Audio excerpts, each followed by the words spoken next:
you come up with that name? I said, well, I grew up on a farm and I raised my kids near that farm. It's up in Crawford County, about 70 miles from here. I've always raised my own herbs and my own food, you know, my garden, flowers, everything I've done for myself. I do a lot of canning and preserving. With that in mind, let's get started here. I always start with extra virgin olive oil. I like the extra virgin. It's smoother. I think it does a better job. I've tried other oils, and you can do that, but I always go back to extra virgin olive oil. And just make sure you get a quality extra virgin olive oil. I've used just regular olive oil. I've used, like I said, other ones too, but I always go back to this for the fact that it just does well, especially with the blends that I put together. I usually like to do a nice 9-to-1. 2 cups is approximately what I use because it fits in the bottles nice. I've got some samples back here. This one I did yesterday. My kids always used to tease me about, Mom, I think you only do that because you like the pretty bottles. And I'm all, yeah, you know, they look pretty sitting in your kitchen. And you can see there's variations to it. This is a hot pepper one, and we'll get a chance to taste all these too after we get done here. The trick to this is just to heat the oil enough to warm it. You don't want to overheat the oil because if you do, it'll get rid of it. What you want to do is pick your own selection of herbs. You can use just about anything you want, but I like to use like rosemary, some sage. Matter of fact, I picked these this morning. Oh, they smell so good. You can pass that around. It's fresh sage right out of the garden. I pinch them just a little to start bruising them just so they release the flavors. This is some Thai basil. It's so pretty, isn't it? And yesterday I decided to, ordinarily I don't put the flower parts in there, but this was so pretty that I thought, why not? You know, just put them right down in there, along with some leaves. And actually we can pass this one around too if you like. It smells just wonderful.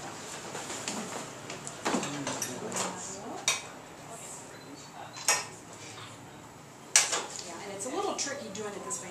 Make sure I use a candy and fat thermometer to monitor that.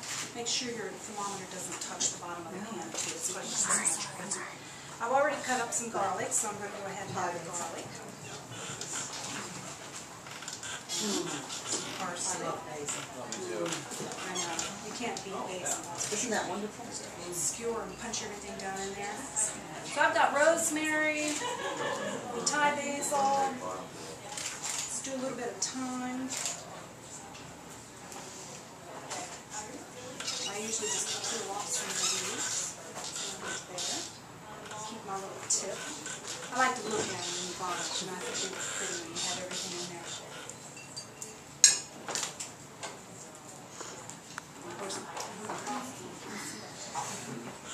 Another thing I like to add, cracked black pepper. You could add a little salt. Now, do you ever add any citrus? I have done orange wine dried. I found that adding, if you add moisture like an actual rind or zest from citrus fruit, it's a little too much moisture going into the oil.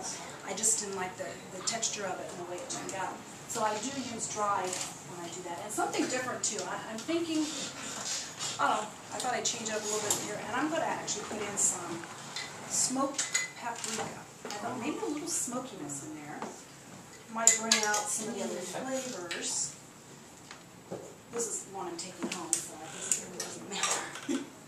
It doesn't turn out. But most of the time, you'd be surprised at the different blends on things, how well they taste together. And I don't know if I have the whole 2 cups in here. It's hard to measure this. But that's basically it. Now when it comes to vinegar, I don't heat the vinegar. There's enough acidity in vinegar too that you can put just about anything in there.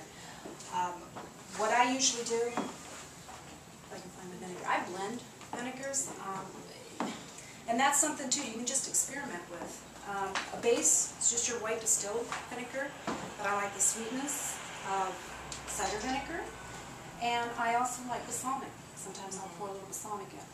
And when I season up my vinegars, these are some that I've done here. I've even added this one here with hot peppers. And again, those were just peppers out of the garden. They weren't really all that dried out. I just threw them in there, and some fresh garlic. And you can see it kind of all breaks down, but it lasts a long time. And it's great for making. So what I'm going to do here is pretty much the same thing. I'm going to fill these jars. Got a little rosemary, and what else we got in here? I've never used one of these in vinegar, so why don't I do this? Rosemary and basil. Cut some chives this morning too. A little onion flavor in there. Can you infuse olive oil without heating it, or does it just take longer? You can, but I've tried that, and it seems like it takes longer for those flavors to infuse. The heat helps release the flavor from the leaves, and you can use dry herbs. You don't have to use fresh. Matter of fact, a lot of what you find on the market of bottled oils, if you look and shake it at the bottom, it's all the dried herbs. Yeah. When if you put like an herb in the oil and like part of it is above the level of the oil, does it ever get like moldy, or if you don't refrigerate it? I've never had a problem, but again, I'm using them pretty quickly. But I do recommend to people, if you're not going to use, put it in the fridge. You know, it's going to thicken up in the refrigerator, but when you set it out, just let it get to room temperature before you use it. And another thing you could do is add a little citric acid to it to help with the freshness of it too. But even the ones I've made for people, I went to my girlfriend's house and she had the bottle sitting there. And I said, "Well, you haven't used much of your oil, huh?" She goes, "Oh yeah, I've filled it up 2 or 3 times since then." She was just pouring more oil. So I was like, I'm not so sure you want to do that. It's funny. The oil that you just made, how soon would you start using it? I've used it the next day or two, but the longer it sits, the more flavor you're going to get. That's why I brought along some of these that I have made at least, I don't know, a week or 2 ago, this one. It's been flavoring up for quite a while. I ended up using this to make this. I used that oil along with this peppery. Yeah, it just gets better and better. This Like peppery 2 weeks is vinegar. great. And then I used balsamic with it as well, and it turned into that. And I sweetened it, actually with Splenda. I should start using the stevia. Yeah, I gotta start growing that. But, like the one that the oil that you just made, to me seemed like something that would go great with like a barbecue. absolutely. So how might you use that? You know, would you want to try to marinate something in it, or would you? Well, it depends on what we're recommend barbecuing. Let's say but chicken.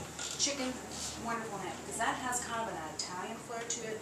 A lot of times you can really taste like the oregano and the basil and stuff come out, and that's a great pairing with chicken.